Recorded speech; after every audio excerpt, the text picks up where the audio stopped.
Doktorish, kërkesat e klientëve janë të ndryshme, ju jeni fatmirësisht edhe në institutin publik në ÇKUK, në kirurgjinë e plastikës, keni edhe ordinancën tuaj në Prishtinë.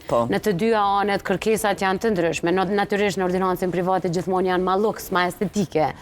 Po, ku është kë kufini mes estetike dhe shëndetësore? Tash kirurgjia plastike si lami është një domen shumë i gjënë, që përfshin domethënë edhe të marrë shumë patologji që janë edhe me rëndësi jetike, të cilat duhet trajtuar dhe kërkojnë edhe urgjenca.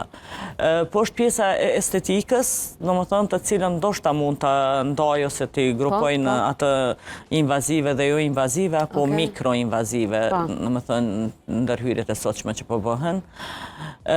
Këto janë shumë të kërkueshme, domethënë ditë sotit, po këto në klinikë, domethënë në ÇKUK, në institucion publik, ne nuk arrim të bëjmë dhe nuk bëhen ndërhyrje si që janë këto jo invazivet kryesisht, për shkak të domethënë patologjive të shumta që i kemi.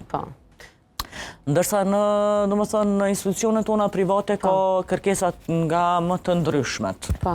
Deri më tani domethënë ka pas një trend i mbushjes, i fryrjes, që është domethënë kryesisht të buzëve, të mollzave, theksimi i gjollojnë, të thënë, po nga dal tash këto po shkojnë edhe po ja lëshojnë vendin, më thonë, skin boosterave, të ashtu quajtur, apo substancat të cilat, do më thënë, e inicojnë prodhimin e kolagjenit, elastinës, të cilat, do më thënë, me mosh nga dalsohen edhe zvoglohet prodhimi i tyre, që janë shumë të nevojshme për një pamje më gjallëruse. Po dhe me mbajt më gjatë, rinin të themi në lëkurën tonë. Pikrisht edhe me mbajt bukurin, se edhe ashtu jena një kështu pa dalime race, ashtu jena një popull i bukur.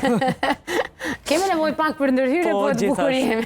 Po, ndërsa këto kirurgjike, do më thënë, po ashtu janë, ka kërkesat të shumta, sidomos, më thënë, hunda, e cila asë njëherë nuk e lëshon, të themi, top kërkesën frontin, por tani edhe facelift, apo tërheqja e fytyrës, qafës, është shumë e kërkueshme.